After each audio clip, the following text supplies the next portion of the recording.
তুই কেন আমি আল্লাহ বাদ দিয়া দুনিয়ার মানুষের গোলামি করো? একটা বারের জন্য কেন ভাবো না রে গোলাম, আমি আল্লাহ তোরে কি পরিমাণ মহব্বত করি তুই জানো? আজকে তোর মা তোকে জন্ম দেওয়ার কারণে তোর মা তোর প্রতি বড় দুর্বল। কত কষ্ট করে তোর মা তোকে গর্ভে ধারণ করলো। 10 মাস 10 দিন একটা মা কত কষ্ট করে সন্তানকে গর্ভের মধ্যে ধারণ করলো। দিনের পর দিন, রাতের পর রাত কত কষ্ট, খাইতে পারে না, ঘুমাইতে পারে না। ঘুমাইতে গেলে সন্তান পেটের মধ্যে লাথি মেরে দেয়। কত কষ্ট, দিনের পর দিন, রাতের পর রাত না ঘুমাইয়া তাকাইয়া তাকাইয়া রাত পার করে দেয়। এরপরেও এত কষ্ট করার পর এই যে ঠান্ডার সময় কত মা যাদের ছোট সন্তান আছে দেখবেন ডান পাশে সন্তানকে নিয়ে ঘুমাইয়া যায়। সন্তান যখন ডান পাশে প্রস্রাব করিয়া দেয়, মা সন্তান কষ্ট পাবে জন্য ভিজা জায়গায় রাখে না, এই সন্তানটাকে আবার বাম পাশে পার করিয়া নেয়। বাম পাশে যখন প্রস্রাব করিয়া দেয়, এই মা সন্তানটাকে বাম পাশে ভিজা জায়গায় রাখে না, আবার সন্তানটাকে নিজে ভিজা জায়গায় গিয়া মা সন্তানকে শুকনা জায়গার মধ্যে ঘুমাইয়া দেয়। ঠিক কিনা বলেন? গভীর রজনী যখন হয়ে যায়, মা যখন লক্ষ্য করে দেখেন সন্তান মাঝখানের জায়গাটাও ভিজায় ফেলছে, এইবার মা নিরুপায় হইয়া, ডানেও জায়গা নাই বামেও জায়গা নাই, মাঝখানের জায়গাটাও ভিজা, কি করা যায়? এবার জনম দুঃখিনী মা কষ্ট করে ভিজা জায়গার মধ্যে নিজে শুয়ে যায় আর আদরের সন্তানটাকে নিজের বুকের উপরে তুলায় নেয়। ঠিক কিনা? আছে না নাই? আল্লাহ তাআলা ডেকে ডেকে বলে, দুনিয়ার গোলাম,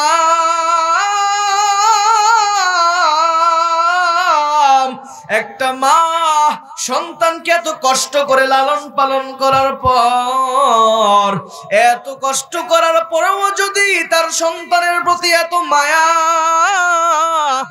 এ বান্দাদের দল, আমি আল্লাহ তাআলার পক্ষ থেকে 1 নম্বর ঘোষণা, আমি আল্লাহ ছাড়া কারো ইবাদত বন্দেগী করতে পারবা না, আমি আল্লাহ ছাড়া কারো গোলামি করতে পারবা না।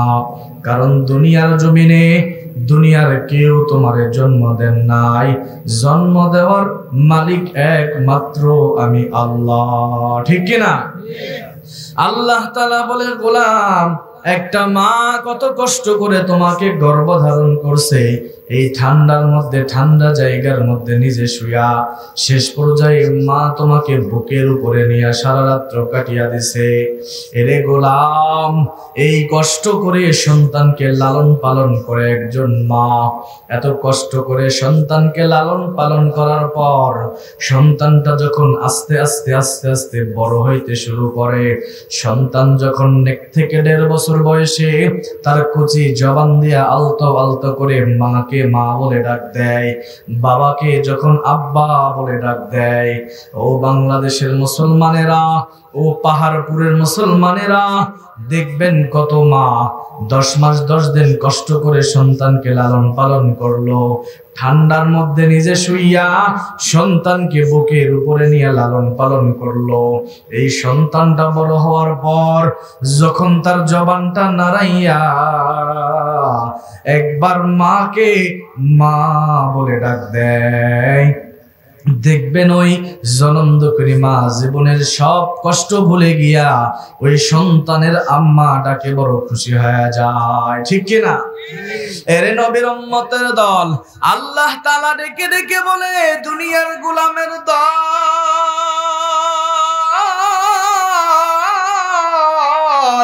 একটা মা দুনিয়ার জমিনে এত কষ্ট করে সন্তানকে লালন পালন করার পর ওই সন্তান জবান দিয়া যখন তার মাকে একবার মা বলে ডাক দেয়, এই মা ডাকে যদি ওই মা এত পরিমাণ খুশি হয়ে যায়, 10 মাস 10 দিন কষ্ট করে সন্তানকে লালন পালন করলো, সব ব্যথা ভুলে গিয়া ওই সন্তানের জন্য যদি পাগল হয়ে যাইতে পারে, আল্লাহ তাআলা ডেকে ডেকে বলে, গোলাম, আমি আল্লাহ তাআলার একটা নাম হলো রহমান, আমি আল্লাহর একটা নাম হলো রহিম। রহিম। আমি আল্লাহর একটা নাম হলো গফফার, আমি আল্লাহ তাআলার একটা নাম হলো সত্তার।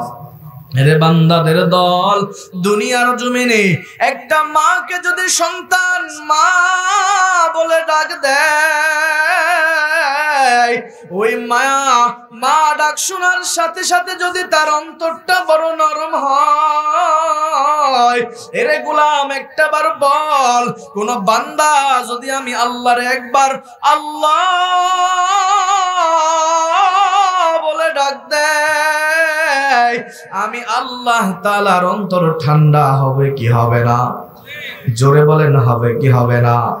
আল্লাহ তাআলা বলে, গোলাম আমি আল্লাহ তাআলার রহমান নামের দয়া কত পরিমাণ জানো?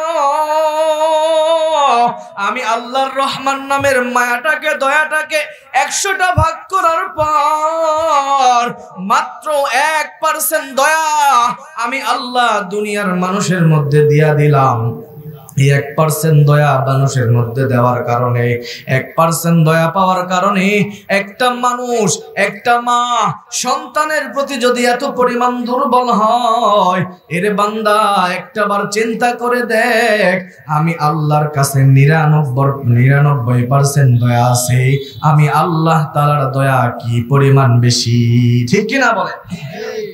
আল্লাহ তাআলা ডেকে ডেকে বলে, গোলাম একটা মাকে যখন সন্তান মা বলে ডাক দেয়, বাবাকে যখন বাবা বলে ডাক দেয়, আমার মা মাকে যখন মা বলে ডাক দেয়, মায়ের কলিজা বড় ঠান্ডা হয়।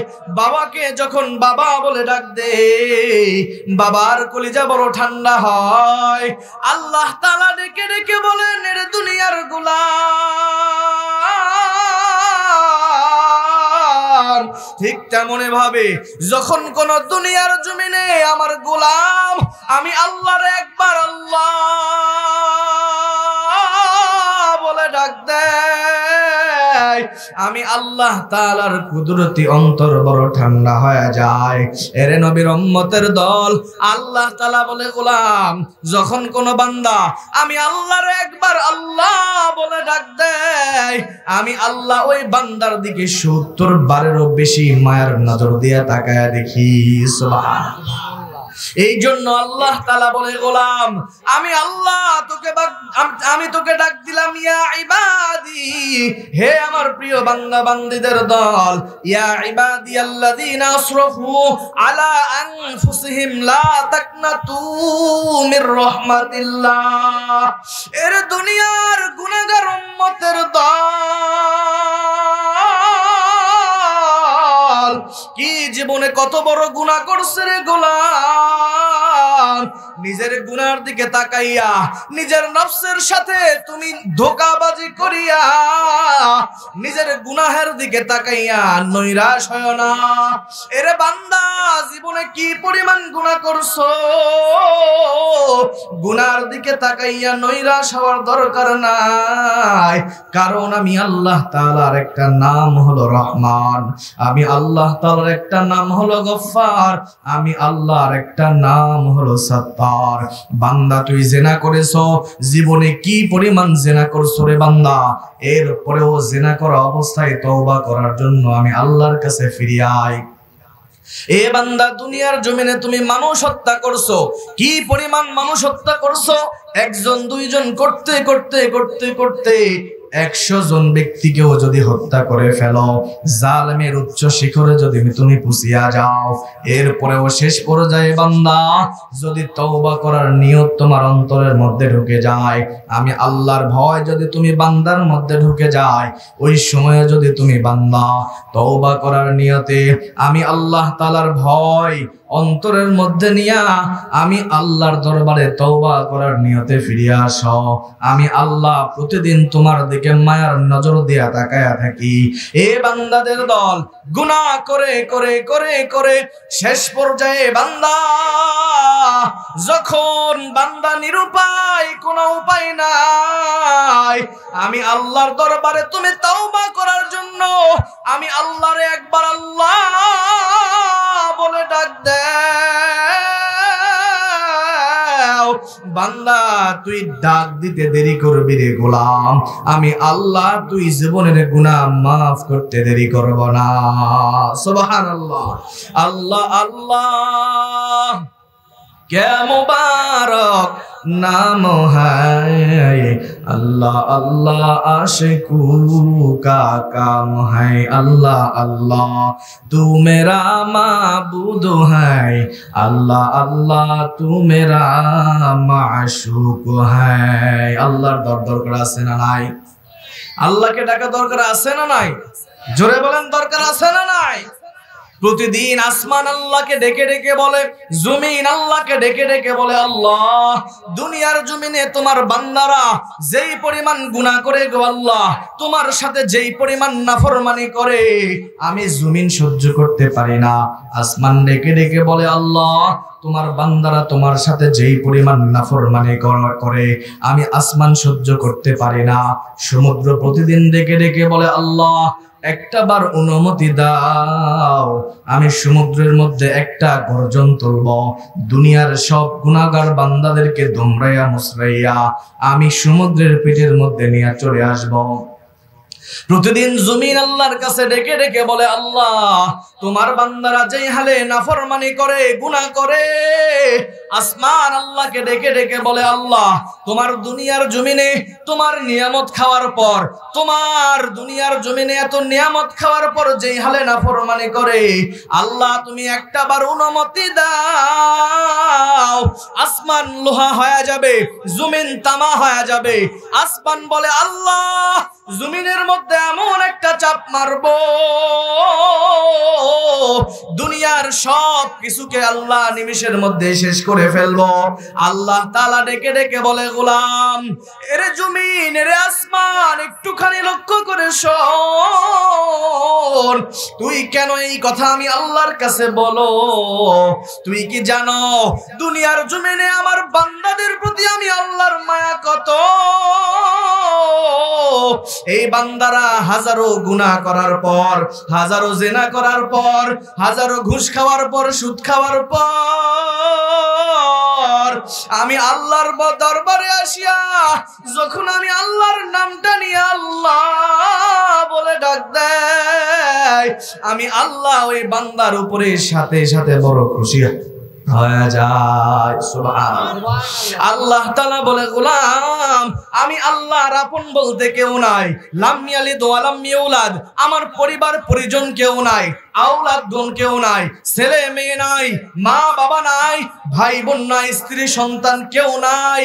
আমি আল্লাহকে কেউ আপন বলে ডাকবে এমন কেউ নাই, বরং আপন একমাত্র হলো তুই গোলাম। দুনিয়ার জমিনে মা সন্তান মাকে যখন মা বলে ডাক দেয়, মায়ের কলিজা বড় ঠান্ডা হয়ে যায়। বাবাকে যখন বাবা বলে ডাক দেয়, বাবার কলিজাটাও বড় ঠান্ডা হয়ে যায়। আল্লাহ তাআলা ডেকে ডেকে বলে, গোলাম যখন তুই আমি আল্লাহর একবার আল্লাহ কয়ে ডাক দাও, আমি আল্লাহর কুদরতি অন্তর বড় ঠান্ডা হয়ে যায়। সুবহানাল্লাহ। আল্লাহর গোলামি দরকার আছে না নাই? জোরে বলেন আছে না নাই? যে হালে নাফরমানি করি, যেভাবে আল্লাহর সাথে আমরা গাদ্দারি করি, ধোঁকাবাজি করি, এরপরেও কি আল্লাহ খাবার বন্ধ করছে? পানি বন্ধ করছে? রিজিক বন্ধ করছে? অক্সিজেন বন্ধ করছে? সুবহানাল্লাহ। আল্লাহর দয়া মায়া কম না বেশি? দুনিয়ার জমিনে হায় মা বাবা স্বার্থপর, বিবি স্বার্থপর, সন্তান স্বার্থপর, ভাই বোন স্বার্থপর, সামান্য স্বার্থের টাচ লাগলেই সাথে সাথে বেজার হয়ে যায়, ঠিক কিনা? মা বাবা সন্তান অনেক কামা ইনকাম করছে, দেখে যে নতুন বিবাহ করার পর সন্তানটা বউ বাচ্চা নিয়ে একটু সুখে শান্তিতে ঘোরাফেরা করতেছে, এনজয় করতেছে, ট্যুরে যাইতেছে, দেখবেন মা বাবার চোখ মুখ শুকায়া যায়, ঠিক কিনা? আছে না নাই? সারা জীবন মা বাবাকে দিচ্ছেন, শেষ সময় শ্বশুর বাড়িতে কয়েকদিন বেশি যাওয়া আসা দেখলেই, বেশি নেওয়া দেখলেই দেখবেন মা বাবা সন্তানের প্রতি মন খারাপ করে ফেলে, ঠিক কিনা বলেন? কথা ভুল বললাম নাকি? আপনার বিবি আপনার আপন, বিশেষ করে যুবক ভাইরা প্রেম রিলেশন করে, প্রেম করে বিয়ে শাদী করে, তো দেখবেন বউকে সারা জীবন আদর যত্নে রাখছে, সবকিছু দিচ্ছে, একদিন একটা কথা বলছে, আনতে একটু দেরি হয়ে গেছে, দেখবেন সাথে সাথে পেঁচাল তুমুল ঝগড়া শুরু হয়ে যায়, আছে না নাই? সারা জীবন দিচ্ছেন, একদিন দেয় নাই, সাথে সাথে বলে ফেলে যে হুদাই ভালোবাসা দেখায়, আবেগ দেখায় বিয়ে করছো, কিন্তু বিয়ে হওয়ার পরে আজ পর্যন্ত একদিনও সুখে শান্তিতে তোমার ঘরে সংসার করতে পারলাম না। বলে কি বলে না? কথা বলেন, বলে কি না? ভাই বোনকে সারা জীবন দিচ্ছেন, একদিন দিবেন না ভাই বোনের মন খারাপ হয়ে যাবে, ঠিক কিনা বলে?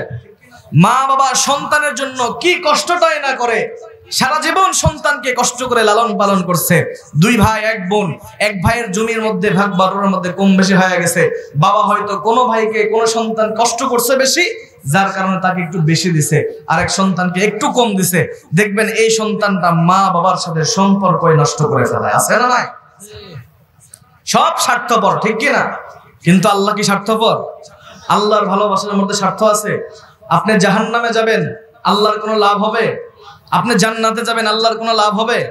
কোনো কিছুতেই লাভ নাই। আল্লাহ বান্দার প্রতি এত পরিমাণ মহব্বত ভালোবাসা কেন? বলে আল্লাহ মায়া করে দয়া করে এই বান্দাদেরকে বানাইছে এই জন্য, ঠিক কিনা বলে? কথা কি ভুল বললাম না ঠিক বললাম? একটা পশু পাখি পোষ মানাইছেন বাড়িতে, গরু পালছেন, ছাগল পালছেন, দীর্ঘদিন দেখবেন মহিলাদের মধ্যে এই কাজটা বেশি হয়। দেখবেন 2-4 বছর একটা গরুকে পালার কারণে যখন মোটা তাজা বড় হয়ে গেছে, কুরবানি ঈদে বিক্রি করতে যাবেন, দেখবেন অটোমেটিক গরুর চোখ দিয়েও দর দর করে পানি পড়ে, গরুওয়ালা মহিলার চোখ দিয়েও দর দর করে পানি পড়া শুরু করে দেয়, ঠিক কিনা বলে? সামান্য 4 বছর পালার কারণে যদি একটা পশুর প্রতি এত পরিমাণ মায়া তৈরি হয়ে যায়, আল্লাহ আপনাকে আমাকে অস্তিত্ব ছিল না, আপনার কোনো নিমা সীমাই ছিল না, আপনার আমার বাবার এক ফোঁটা নাপাক পানির থেকে আপনার মায়ের গর্ভের মধ্যে যাওয়ার পর সেইখান থেকে আস্তে আস্তে তিলে তিলে আপনাকে আমাকে বানাইছেন। এক ফোঁটা নাপাক পানির থেকে এক টুকরা রক্তে বানাইছে, এখান থেকে এক টুকরা গোশত বানাইছে, ওই গোশতের মধ্যে আকৃতি দিছে, হাত দিছে, পা দিছে, জবান দিছে, চোখ দিছে, নাক দিছে, কত কষ্ট করে দুনিয়ার জমিনে আনছে, হাত দিছে, সুস্থতার শরীর নিয়ামত দান করছে, পৃথিবীর জমিনে সমস্ত নিয়ামত আপনার আমার জন্য আল্লাহ তাআলা বানাইছেন। সুবহানাল্লাহ। এত নিয়ামত দেওয়ার পরেও আল্লাহর সাথে আপনি নাফরমানি করি, আল্লাহ কি একবার বলছে তোর খাবার বন্ধ করব? বলেন বলছে? এরপরেও যদি আল্লাহর সাথে কোনো বান্দা নাফরমানি করে, গাদ্দারি করে, আল্লাহর সাথে ধোঁকাবাজি করে, আল্লাহর কসম করে বলি আসমানের নিচে জমিনের উপরে তার চাইতে বড় ধোঁকাবাজ গাদ্দার আর একজনকেও হতে পারে না। কথা বলেন ঠিক কিনা? আমরা শুধু গালাগালি করি কাকে? ক্ষমতার চেয়ারে বসে হয়তো একটু জালেমগিরি করছে, পরের সম্পদ মাইরা খাইছে, তাদেরকে আমরা গালাগালি করি, যেটা হলো জালেম, এরা জালেম। আর আল্লাহর নিয়ামত যে এত খাওয়ার পরেও দিনের উপর দিন 24 ঘন্টা আল্লাহর সাথে আপনি আমি গাদ্দারি করি, নাফরমানি করি, এটা আল্লাহর সাথে আপনি আমি জুলুম করা হয় কি হয় না? বলেন বলেন, হয় কি না? আল্লাহর সাথে জুলুম করা যাবে না। এজন্য আল্লাহর গোলামের দরকার আছে না নাই? এজন্য আল্লাহ তাআলার প্রথম নাম্বার হক, আল্লাহ তাআলা বলেন বান্দা আমি আল্লাহ ব্যতীত কারো ইবাদত করা যাবে না, আমি আল্লাহর সাথে কাউকে শরীক করা যাবে না। লা তুশরিক বিল্লাহ, আমি আল্লাহর সাথে কাউকে শরীক করো না। এই যে এটা সবে কি মাস যাইতেছে? আরবি রজব মাস, ঠিক কি না? এই রজব মাসে আপনার আমার নবী যখন আল্লাহর দরবারে মেরাজে গিয়েছেন, সাক্ষাতের জন্য গিয়েছেন, আল্লাহ তাআলা 3টা হাদিয়া পুরস্কার তাকে দিয়েছেন, মনে আছে তো? কথা বলেন আছে? কয়টা পুরস্কার? 3টা। 1 নম্বরে হলো আপনার আমার নবীকে যে 3টা হাদিয়া দান করছে, 1 নম্বর হাদিয়া হলো আল্লাহ তাআলা সূরা বাকারার শেষের কয়েকটা আয়াত আল্লাহ তাআলা দিবেন। 2 নম্বর হাদিয়া আল্লাহ তাআলা ডেকে ডেকে বলেন, ও পয়গম্বর দুনিয়ার মানুষদেরকে জানায়া দেন, কোন বান্দা যদি শিরিক মুক্ত আমল আমি আল্লাহর দরবারে করতে পারে, শিরিক ব্যতীত আমল যদি আমি আল্লাহ তাআলার করতে পারে, এই শিরিক মুক্ত আমল করনেওয়ালা বান্দাকে আমি আল্লাহ তাআলা ক্ষমা ঘোষণা করে দিব। সুবহানাল্লাহ। শিরিক মুক্ত আমলের দরকার আছে না নাই? জোরে বলেন। আর আপনি আমি কি করি? আল্লাহর দেওয়া নিয়ামত খাই, আল্লাহর দেওয়া আল্লাহর জমিনের মধ্যে আল্লাহর নিয়ামত ভক্ষণ করি, কিন্তু খাসি জবাই দিয়া, গরু জবাই দিয়া পীরের দরবারে তবারক নিয়া দৌড়ায়, আছে না নাই? জোরে বলেন, আছে না নাই? বিবির সন্তান হয় না, একদিনও শুক্রবারেও মসজিদে যায় না, 5 ওয়াক্ত নামাজও পড়ে না, কিন্তু বাবার দরবারে বিবির সন্তানের জন্য মান্নাত করার জন্য দৌড়ায়, আছে না নাই? জোরে বলেন। মন খারাপ করিয়েন না, আমি কারো বিরুদ্ধে বলি নাই, শিরিক করা যাবে না, শিরিকের পর্যায়টা বুঝাইতেছি। মন খারাপ করতেছেন? তাহলে সন্তান দেওয়ার মালিক কে? সন্তান কেড়ে নেওয়ার মালিক কে? ছেলে সন্তানও দেয় না, মেয়ে সন্তানও দেয় না, নিঃসন্তান, এটার মালিক কে? এই জন্য কি কারো কাছে চাওয়া যাবে? দেনেওয়ালা একমাত্র কে? আল্লাহ। চাইতে হলে একমাত্র আল্লাহর কাছে চাইবো, ঠিক কি না বলেন? তো যাই হোক, দুইটা ঘোষণার কথা বলছিলাম। এক নম্বরে আল্লাহ ব্যতীত, আল্লাহ ছাড়া কারো ইবাদত করা যাবে না। দুই নম্বরে আল্লাহ তাআলা বলেন ওয়াবিল ওয়ালিদাইনি ইহসানা, তুমি তোমার মা বাবার সাথে সৎ ব্যবহার করো। আল্লাহ তাআলা পরের আয়াতের মধ্যে বলেন, এ দুনিয়ার গোলামেরা, তুমি তোমার মা অথবা বাবা দুইজনের মধ্যে একজন যখন তোমার জীবন দশায় বার্ধক্যে উপনীত হয়ে যাবে, তুমি তাদের আচরণে শব্দ মুখ দিয়ে কখনো বলবা না। মা বাবার সাথে খারাপ ব্যবহার করবা না। মা বাবাকে কখনো কটু ভাষায় কথা বলবা না। তুমি তাদের সাথে নম্র ভাষায়, ভদ্র ভাষায় কথা বলবা। এবং শেষ সময় মা বাবার জন্য আল্লাহর দরবারে দোয়া করবা, রব্বির হামহুমা কামা রব্বায়ানি সগীরা। আয় আল্লাহ, আমার মা বাবা ছোটবেলায় আমার উপরে যেমন ইহসান করেছে, দয়া করেছে, আল্লাহ বৃদ্ধ বয়সে তুমিও তাদের উপরে ইহসান করো, দয়া করো, ঠিক কি না? কারণ এই মা বাবার খেদমত করাটাও আপনার আমার উপরে ফরজ। আল্লাহ তাআলা বলেন ওয়াকাদা রাব্বুকা আল্লা তা'বুদুনা ইল্লা ইয়্যাহু ওয়া বিল ওয়ালিদাইনি ইহসানা। এই দুনিয়ার গোলাম, আল্লাহ তাআলার পক্ষ থেকে দুইটা ঘোষণা। এক নম্বরে আল্লাহ ছাড়া কারো ইবাদত করা যাবে না। আল্লাহর ইবাদত করা লাগবে, গোলামি করা লাগবে। এটা আপনার আমার উপরে আল্লাহ তাআলা ফরজ করে দিয়েছেন। কতক্ষণ? যতক্ষণ দুনিয়ার জমিনে হায়াত আছে, যতক্ষণ বেঁচে থাকবো, ততক্ষণ আল্লাহ তাআলার ইবাদত করা, গোলামি করা আপনার আমার উপরে ফরজ। দুই নম্বরে ঘোষণা, আল্লাহ তাআলা বলেন মা বাবার সাথে সৎ ব্যবহার করো, ভালো ব্যবহার করো। এটাও তোমার উপরে আমি আল্লাহ তাআলা ফরজ করে দিলাম। কতক্ষণ?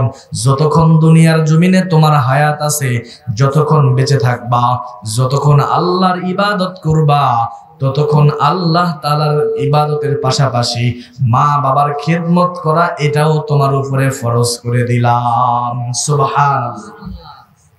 কারণ দুনিয়ার জমিনে মা বাবা হলেন বড় নিয়ামত।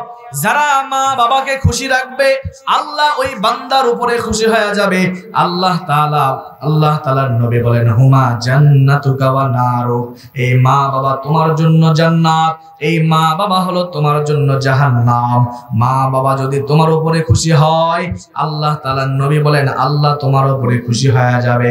মা বাবা যদি তুমি সন্তানের উপরে অসন্তুষ্ট হয়, আমার আল্লাহ তাআলাও তোমার উপরে অসন্তুষ্ট হয়ে যাবে, ঠিক কি না বলে?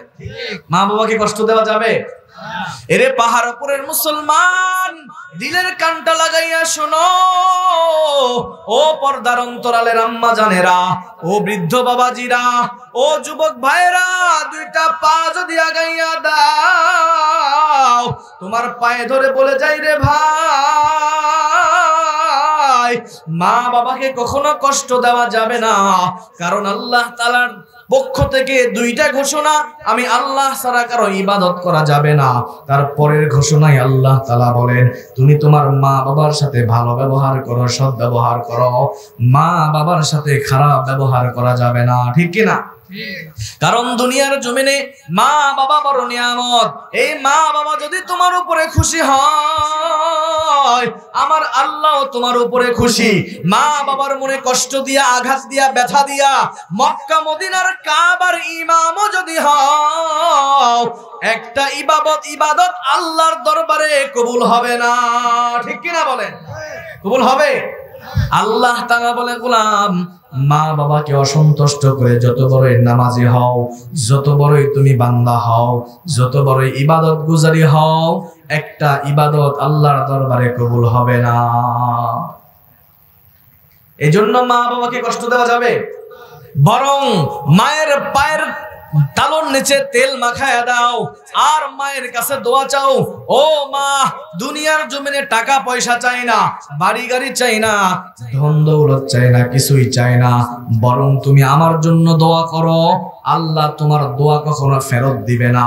কারণ আল্লাহর নবী বলেন 3 শ্রেণীর ব্যক্তি যদি আল্লাহর দরবারে দোয়া করে, দুনিয়ার জমিনে কেউ যদি কাউকে বন্দুক দিয়া গুলি করে, রাইফেল ঠেকাইয়া গুলি করে, এই গুলির বন্দুকের গুলি মিস হওয়ার সম্ভাবনা আছে, কিন্তু এই 3 শ্রেণীর মানুষ যদি আল্লাহর দরবারে দোয়া করে একটা দোয়াও মিস হবে না।